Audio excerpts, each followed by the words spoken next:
안녕하세요. 유피계원 대표연장 유경입니다. 나이 들면서 많이들 신경 쓰이시는 부분들, 이제 피부과를 딱히 와본 적은 없으시지만 요새 이게 너무 보여요 하시는 분들 중에 팔자주름, 그리고 마리오네트 주름 생겨서 오시는 분들 상당히 많습니다. 그래서 그런 부분을 갖다가 적절히 이제 진단을 하고 치료하는 법에 대해서 말씀드리고자 합니다. 피부과 주름은 다양하게 있어요. 예를 들어 이 팔자 쪽이 움푹 패이신 분들, 혹은 이쪽에 마리오네트 주름이 짜글짜글하게 있으신 분들, 아니면 턱끝이 이렇게 찌그러지신 분들, 입가 쪽이 쪼글쪼글하게 할머니 입술처럼 돼요 하면서 오시는 분들, 다양한 주름들이 있습니다. 그 중에서 이제 팔자 주름 같은 경우에는 이제 실제로 이쪽에 볼륨이 꺼지면서 발생을 하기도 하고요. 위쪽 지방층과 아래쪽 지방층이 경계가 있는 부분이기 때문에 그것 때문에 오시는 분들도 있고, 아니면은 정말 젊은데도 너무 해맑게 잘 웃으시는 분들, 광대 승천하면서 여기 접혀서 생겨서 오시는 분들도 있어요. 근데 그런 거는 이제 환자분들의 상태에 따라 가지고 치료법도 약간은 달라지게 되겠죠. 그리고 입가 같은 경우는 너무 막 빨대 같은 거를 많이 문다거나 입을 좀 많이 오므리는 습관이 있거나 하신 분들한테서 좀 빨리 발생을 하게 되는데, 이쪽에 이제 주름들이 발생을 하게 돼요. 입을 오므리는 근육이 과하게 일을 하면서 이쪽 피부가 결국 못 받쳐주게 되면 새로 주름이 쪼글쪼글하게 생기게 됩니다. 그런 경우에는 너무 적극적인 치료를 할 수가 없어요.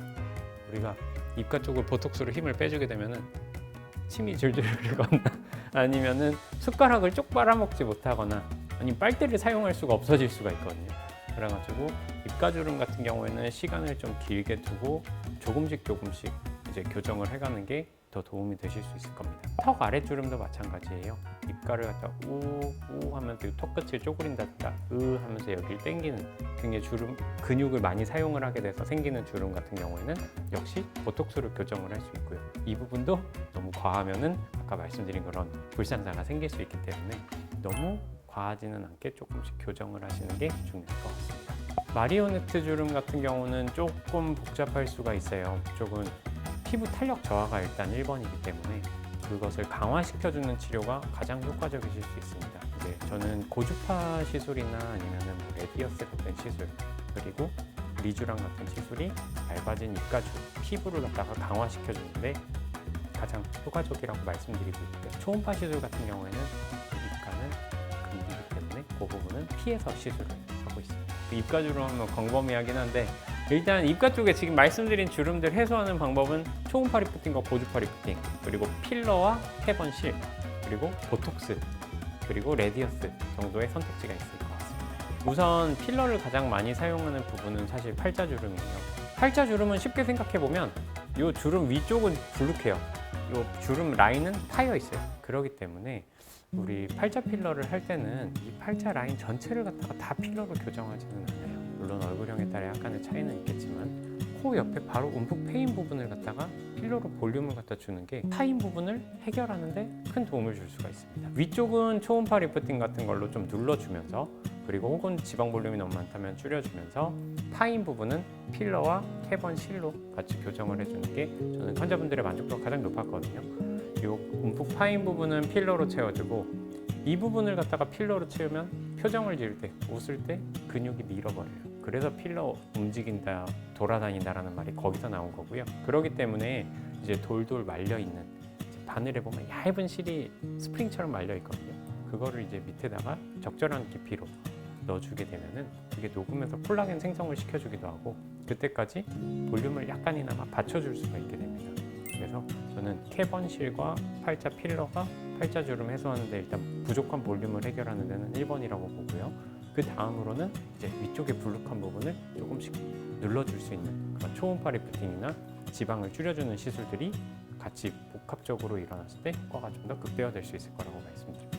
일단 태번실은 녹는데 6개월에서 1년 사이 정도 걸린다고 보는데 보통 6개월 정도 보시면 좋을 것 같고요. 필러 같은 경우는 이제 말씀드렸던 것처럼 종류에 따라서 약간 차이가 있을 수 있어요. 국산 필러 같은 경우는 6개월에서 1년 정도 갈 수 있고, 수입산 필러는 2년까지도 갈 수 있습니다. 보통 이제 입가 주름을 호소하시는 분들 중에서는 입술 볼륨이 많이 꺼지고 치열이 이제 노화에 따라 가지고 약간 안쪽으로 들어가면서 입술이 안쪽으로 말려 있는 분들이 많아요. 그런 분들한테서는 입술이나 입꼬리 쪽에 필러로 약간 볼륨감을 주게 되면은 과 주름이 같이 호전되는 것을 느끼실 수 있을 겁니다. 레디어스를 우리는 두 가지 목적으로 많이 사용을 하고 있어요. 하나는 볼륨을 만들어주는 것, 그리고 하나는 피부를 강화시켜주는 용으로 많이 사용을 하고 있습니다. 옆볼이나 이런 데 사용할 때는 볼륨아이징을 목적으로 사용하게 되지만 이제 입가 쪽에 피부가 얇은 경우에, 그리고 특히나 초음파 시술 같은 게 쉽지 않은 경우에는 이제 레디어스를 굉장히 얇게 깔아주게 되면은 거기서 콜라겐 생성을 촉진을 하면서 되게 잘 구겨지고 얇았던 피부가 강화되고 반주름이나 이런 것도 같이 호소되고 잘 구겨지지 않는 성상의 피부로 약간 개선되는 것을 체감하실 수 있을 겁니다. 시술 주기는 보통 이제 한 달 간격으로 뭐 한 2번에서 3번 정도는 하시기를 권유를 드리고 있고요. 그 후에 개선 상태에 따라 가지고 약간의 아쉬움이 생길 때 개선하시는 게 어떨까 싶습니다. 환자분들의 피부 상태는 워낙 다르기 때문에 일괄적으로 뭐 6개월에 한 번 하세요, 1년에 한 번 하세요라고 말씀드리기는 조금 어려울 것 같아요. 일괄적인 그런 프로토콜을 가지고 상담을 하는 것보다는 환자분 얼굴 상태에 맞춰가지고 환자분의 상태를 실제적으로 개선을 시켜줄 수 있는 방법을 선택을 하고 이제 시술을 받으실 수 있도록 충분한 이제 경험이 있는 의료진과 상담과 시술을 고려해 보시는 것이 좋을 것 같습니다.